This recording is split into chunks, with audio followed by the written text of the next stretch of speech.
Welcome to another edition of One Voice at a Time. The purpose of this show is to give people an opportunity to come on and tell you their perspective without anybody challenging them. They get to finish telling you what their ideas are and what it is they want to talk about and share with you.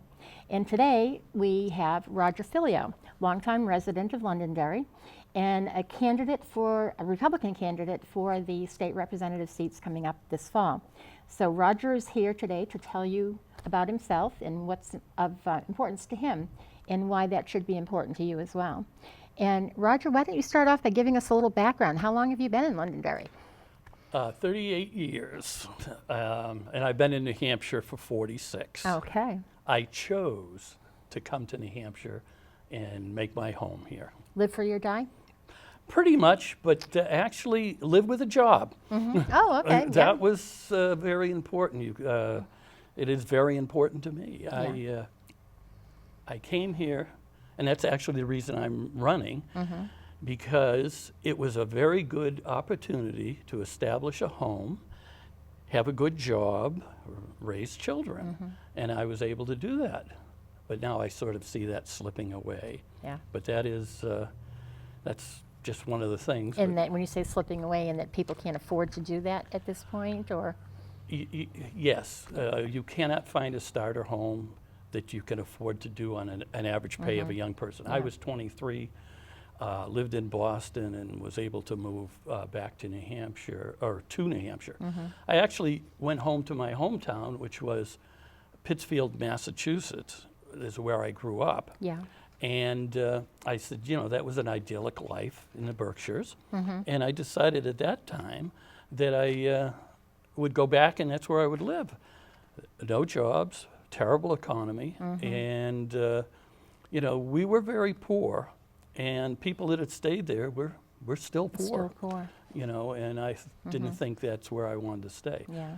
So I was looking for a home. I found one in New Hampshire, in Salem, and believe it or not, it was a 2-bedroom with a huge garage for $13,000. Ah, you beat me. Mine was 3 bedrooms and $25,000. Oh my God! Yeah. But still a good deal. Absolutely. So I was able to buy the home in a new car, and I was still working in the first 4 or 5 years. I worked in Boston and traveled, and it really gave me a very good start in life. That's what I think we're missing now. Yeah. It is hard when they start talking about the price of an average home. Yes. And that it's like $250,000 or whatever the number is right now. It's pretty steep for kids to come back and live here. And again, I'd like to go over that a little farther down. Sure. But I did want to say I've been married for 41 years. My daughters graduated from Londonderry High, and they're very successful. And in my past, I was a business owner, operator, real estate, retail stores, direct sales, company representatives, and I spent a lot of time in the military. I did, the Army says I did 35 years, but I can only count 30. So I always say 30, and I retired. I wonder what happened to the other 5. They must have been adding up inactive reserve or something. Okay. But I did, I did 30 years. I did 18 years with the New Hampshire Army National Guard. Okay. And the rest was active and reserve duty. And I've been a justice of the peace for 27 years. Really? And I've been notarizing, marrying. And when I first started out, I used to swear out warrants for people. Jeez. I think I would like the marriage part of it. I don't think it's I'd a lot like of the fun. warrant part. They invite you to the goodies. Oh, yeah. But, that gives you a background of where I'm coming from and what I get in, what I have in my background to make decisions. What has your involvement been as far as like civic things around the community? Well, around the community, today I'm a volunteer with Seniors Helping Seniors. That is a that's a great organization. Yes, but I need to be fully up front. It is a paid volunteer job. But there's no such thing. Oh. It's an oxymoron. Well, for example, You make your own hours, but they pay you? Is that how that gets to be a you volunteer? get a client and you help them out. Yeah. And it's mainly targeted towards people who want to stay in their own home and no longer can drive or Yeah. this. Yeah. Or, and I have a fellow who I help out quite a bit. Okay. And I've heard they'll do just about anything you need. absolutely, Little we go. odd jobs around the house or mow the yes. lawn, all that sort of thing, which is great. yes, It's a great organization. I have another fellow who I help with. Well, first of all, the first one is I take him to lunch. Okay, But you can't that's good for buy. him. You can't let him buy his your lunch, lunch. You yeah. have to pay for it. Yeah. So he wanted to go for lobsters. Oh. So I get $27 to do this, and the bill is $25.50. And you know, that's fine. Yeah. I mean, Yeah. I think I get more out of taking him around than I do than he gets. Yeah. You know, I mean, he's always telling me, "Oh, I couldn't do any of this without No, you." that's and great. yeah. That's really nice. And my other guy that I help out was a long distance hiker and a mountain climber, Wow. and I really enjoy him too. Except I thought he was 56, and because he has a little dementia, because he's so strong and active, and I'd Yeah. have trouble keeping up with with him. him. But he's 65, and he's still strong and active, and I have trouble keeping up with him. But we do. He likes to work outside, so I took him to the Reverend Morrissey House, you know, Yeah. the Historical Oh, yeah, Society, and we cleaned a lot of brush away. And Yeah. and I said, okay, I'm ready to go. He said, well, I'm not. I said, yeah, but we're ready to go. Enough. Again. Yeah. Now, you're a member of the Historical Society. Yes, I am. I'm vice president, and I hope you all join us on the 20th or the 16th. But you know, it's moving along. It's difficult, but it's running. It's going good. Oh, it's definitely coming together. Yes. Yeah. And but I'm digressing again, as I That's often okay. do. So what would you like to do for the town of Londonderry? Well, I'm running because I want my children and my grandchildren to be able to live and thrive in Londonderry.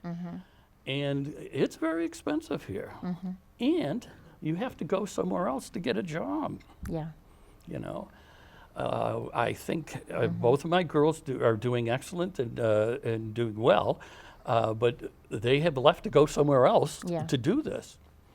We need to, the Londonderry itself needs to be more pro-business. And in a nutshell, I mean, will I be able to affect that at the state level? I don't know, but I can make sure that the state doesn't interfere too much. Yeah.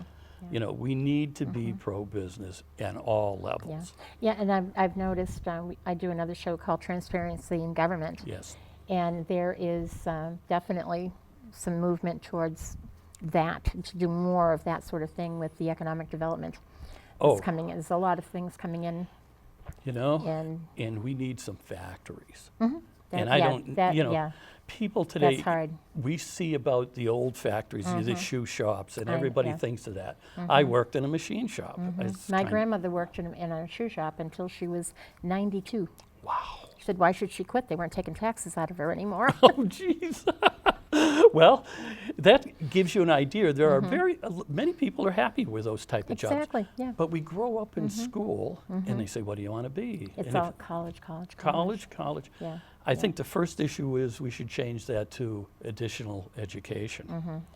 You know, I went to UMass Boston for liberal arts. I majored in having a good time, so I quickly moved. Fortunately, got a good job. There's a lot of jobs in those days around. Yeah. So I worked with a very influential law firm. Had a good time, never made any money. But later on, I got into construction and everything, and I needed to get some knowledge. So I went to the then Lowell Technical Tech, yeah, College, yeah. which is now Lowell, what they've changed it to. UMass Lowell. Yeah. Yeah. was a wonderful school. Mm-hmm. Within a couple of years going at night, I had associates. I didn't get it. I had a few more credits and I had everything I needed, so I didn't Yeah. go any farther. Yeah. But civil engineering, and it not only did it help me there, it helped me. I was in the reserve, Yeah. the National Guard, and field artillery. It's all Well, today I think that the kids, the reason for sending them to school is to teach them how to learn, because they're saying that it would be very, very unlikely for you to have the same job for the rest of your life. Things move too fast. oh, So if they know how to learn and they like learning, that's the best gift we can give them. about 15 years or 20 years ago, I ran across an article where they had done a study of college grads, and it was interesting. The first out of college, very few, about only 20 or 30% worked in the area that they That took they the had discipline. studied. Yes. Yeah. And then they followed them through, and I lost track, but the last time, it was not more than 50% actually even got back to what they studied for. Yeah. But ground level training, teaching you how something's done now, allows you to Figure that out. transition to something else. Yeah. Yeah. When I worked in a machine shop, there was a little fog in there of oil through the whole thing. Today, the machinists, I went to one recently, they're all in a box. You have to open them up to adjust things, close them down, and then turn, and they won't run while the lid is opened. I mean, it's even safe. So people are in there in shirts and ties and jackets and everything. I was, but they pay $28 an hour is what they're paying a machine operator. In So New you want Hampshire. to come in and create, being a state rep, come in and create more opportunities for Yes. people to do these sorts of things, to learn, to have a job, to stay in the state. Absolutely. town. Ruger Firearms has a big presence here. They're owned by Unicast, which is over at the airport. Okay. Unicast has a big sign out there and has had it for months. We'll train. Really? Okay. Yeah. And they need help. Ruger moved to North Carolina because they didn't feel that there were enough machine operators and stuff here of the caliber they needed Yeah. to expand here. So they went somewhere else. And that's probably because those people that would be qualified for that are not able to live here. Well, they're not, and they don't get the training for it. Yeah. We need some, and now it is changing, But I was a recruiter for the military, and I knew that, that's where I got involved with how many percentage of people work. Yeah. And we had tons of money to send people to school. And because the military wasn't quite as beautiful as the beautiful people want it to be, every year we sent money back that we didn't use. Yeah. I mean, it was the thing. And there is one more note. I don't believe there's anything, there's such a thing as a student loan for college. I think that's a direct subsidy to the colleges themselves. Were I on a national level, no money from the government would go to any school that didn't demonstrate a need for that money. Just as if you're a college student, they see if your family can afford to send you, and Yeah. if they can. Do you really think that the endowment in Harvard is so little that they need to take money from the government for a particular student? I don't think so.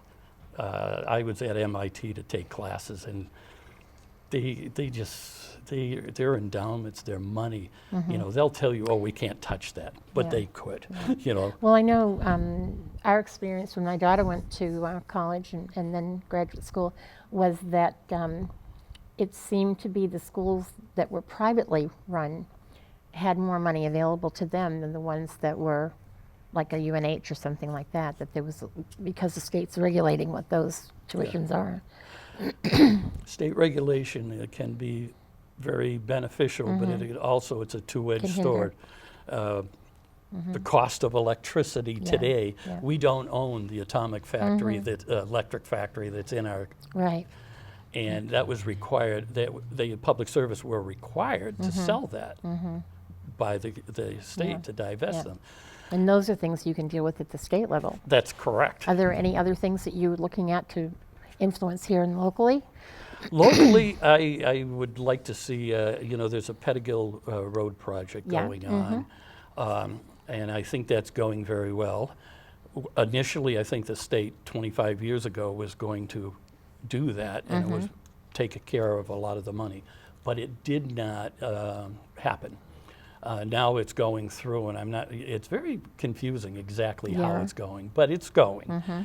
That's going to open up tons of areas for us, where Yeah, there is a lot of land up there around the airport still. and I think they have 3 major clients going in, and they're Yeah, all going I to be think- hiring yeah, quite a few people. Absolutely. Hopefully, some of them will come from Londonderry.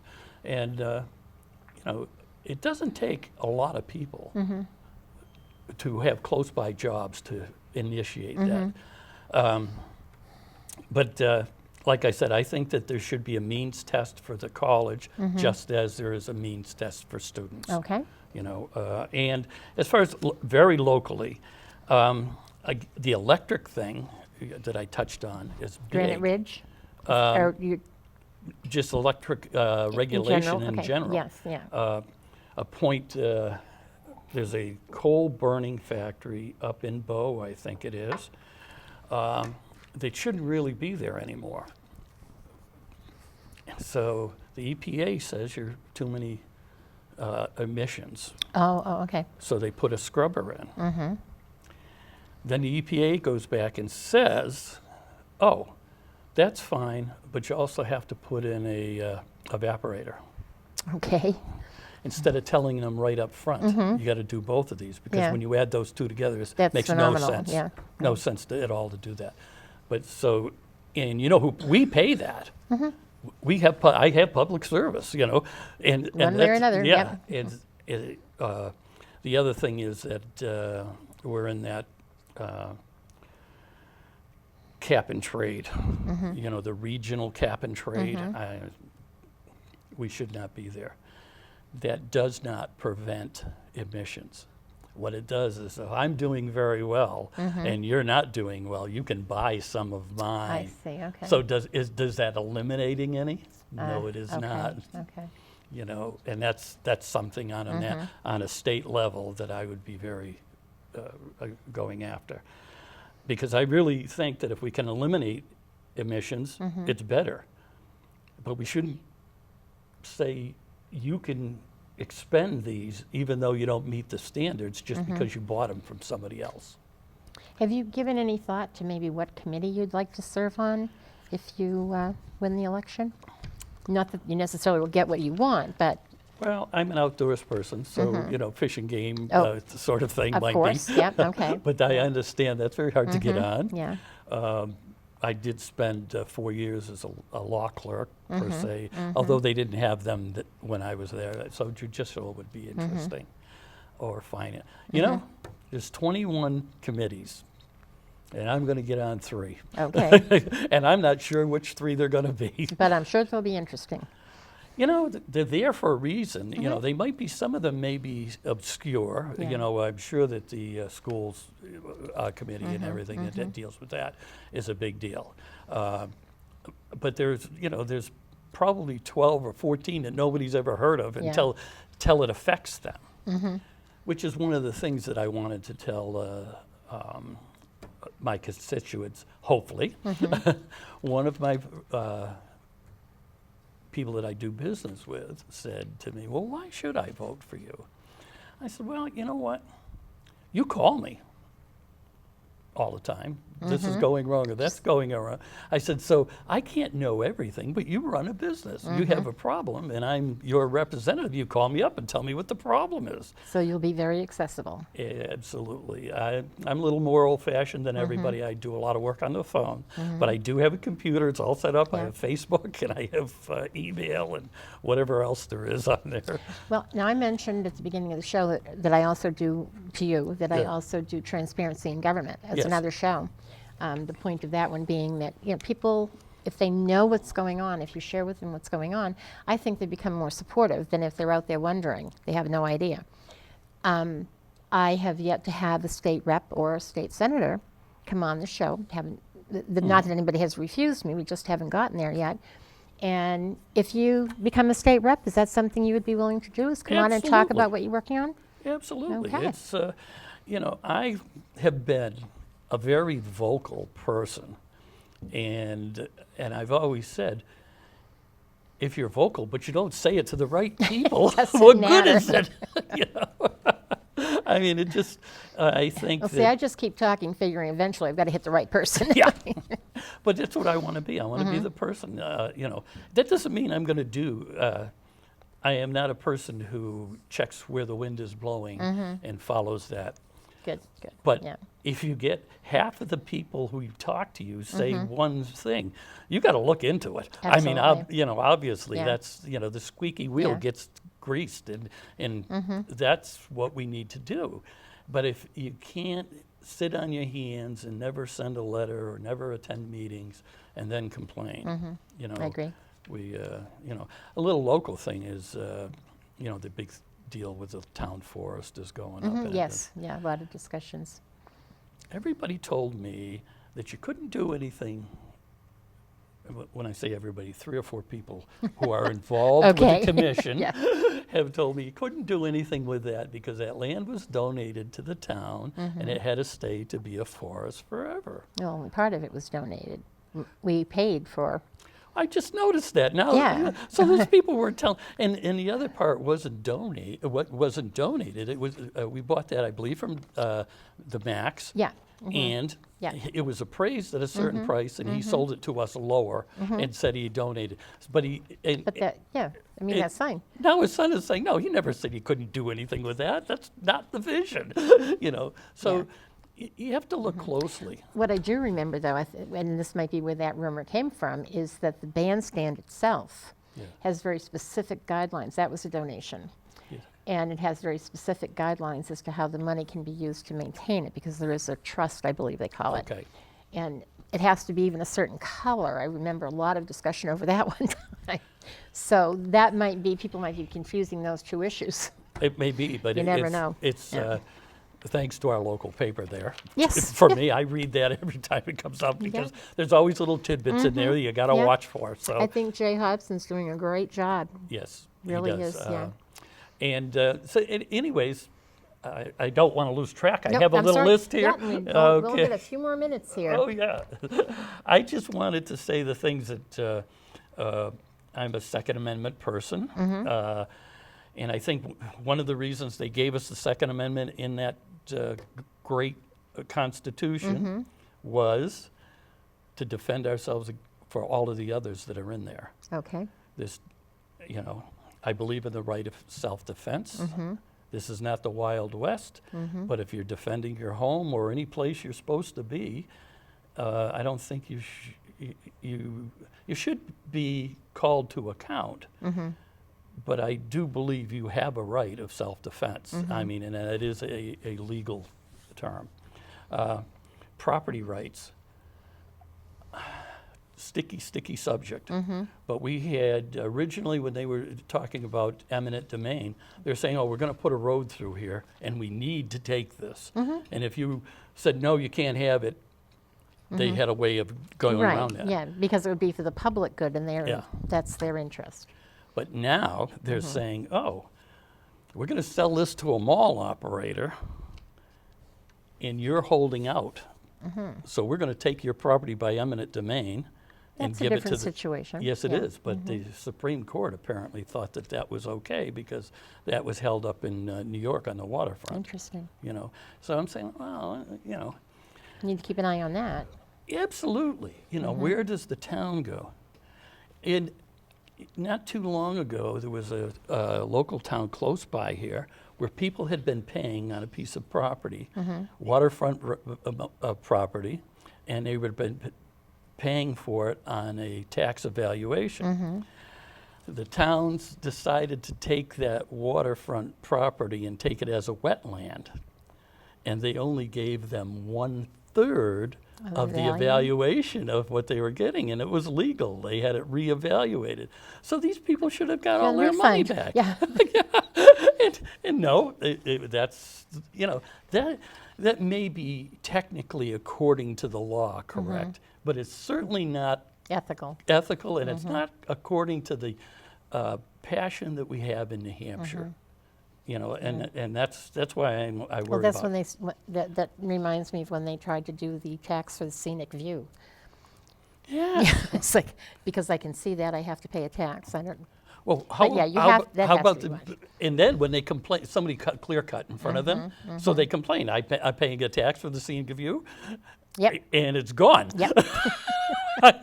And so when you start looking, taxes are very important, but you've got to be careful what you can't just tax everything because you can get it. Has to be reasonable. I hear people talking all the time about how bad smoking is for you. I've never smoked in my life, Good for you. but I did own a cigar shop. So just, if it's so bad, just ban it outright. Oh, no, you can't do that. You know why? Because a pack of cigarettes today is around $5, $6. Oh, more, I think. Well, anyways, I don't know, but it's a lot. I work for Brown and Williams. Okay. Costs about 52 cents to make a pack of cigarettes. Isn't that awful? So where's the rest of the money going? Well, going part to in the taxes. pockets. Well, corporations, they do very well, Yeah. but nowhere near with the amount of taxes. Yeah. And that's what, if it's that bad, and I think it probably is, they should ban them. But where are we going to make up that shortfall in taxes? And you're here with the live for your die, so Yeah. that'd be a hard sell. Of course, I'm not interested in any broad-based tax, whether they're income or sales. One other little item here has been a big thing, is health care. And if you remember a long time ago when Bush was running for president, they were commenting on the health situation in Texas. Texas had a program where it didn't matter who you were. They had these little units around that you could go in and get taken care of initially with Similar nothing. to our urgent care. Well, that's what I was facilities. getting to. Now, the private sector has opened up urgent care. Right. If you need to get a shot, you can go to the Walgreens or stuff. Yeah, flu And shot, yeah. I just read an article on one of the major places, CVS, I think, has a doctor on call there, certain hours of the day. So the private sector, one of the reasons we were putting in, for lack of a better term, was Obamacare, was that people who had no insurance were using the emergency wards, which were very expensive. True, yeah. To the point that hospitals closed them. With urgent care, the price is way down. And with the pharmacies bringing a lot of this urgent care, it's working. Yeah. Private sector. How do we pay for it? Now, that's an interesting thing. But, for people who need it, we should be talking about how does the state pay for that type of service. Yep. I just think we're spending a lot of money. My feeling is healthcare, not insurance subsidies. Yeah. One more issue that I would like to see. Okay, we'll let you do that. Okay. I would like to see parent or guardian notification of any health care provided to a minor child, including contraception and abortion. Apparently, you don't have any. If you're a parent, you really can't ask the school or anybody else about what your children are doing, even though they're minors and you're responsible for them. And I don't think that's right.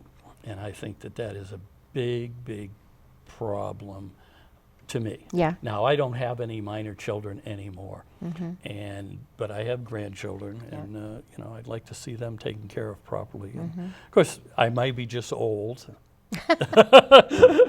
Us old timers, we harken back to those old days. But the fact is that I can remember calling to try to get a hold of my daughter when she was working somewhere, and they kept hemming and hawing, and she was a young girl who was out partying. On her lunch hour, she went and sat in her car and fell asleep. So I had to finally drive up to Concord to look around for her, and there she was, sleeping away, But they didn't feel they had the authority to tell me, even though they knew who I was. So I find that disturbing. And she's doing very well. Good, good. Well, thank you very much. It's been a pleasure. I'm glad you came. I really am, and I hope that some of the other candidates will come as well. We're interested in getting as much information out to the voters as we can. My belief is that an educated voter is a good voter, and the right things will happen if people figure out what's going on and learn a few things before they go to the polls. So I'm hoping that I will see some more candidates. Doesn't matter whether you're Republican or Democrat. I'm bipartisan, so we can do either. And I want to thank you for watching today. And I want to thank Roger for coming on as a guest and being willing to share what it is that he's interested in and what he feels strongly about and how he would serve you as a state rep if you elect him on, what's the date? September, primary? Primary is the 9th, yes. The 9th, September 9th. I Okay. did. And so turn out to vote on September 9th and look here at Londonderry Access Center, Channel 20, to find out what's going on. Again, thank you for being here, and I hope you'll be watching next time.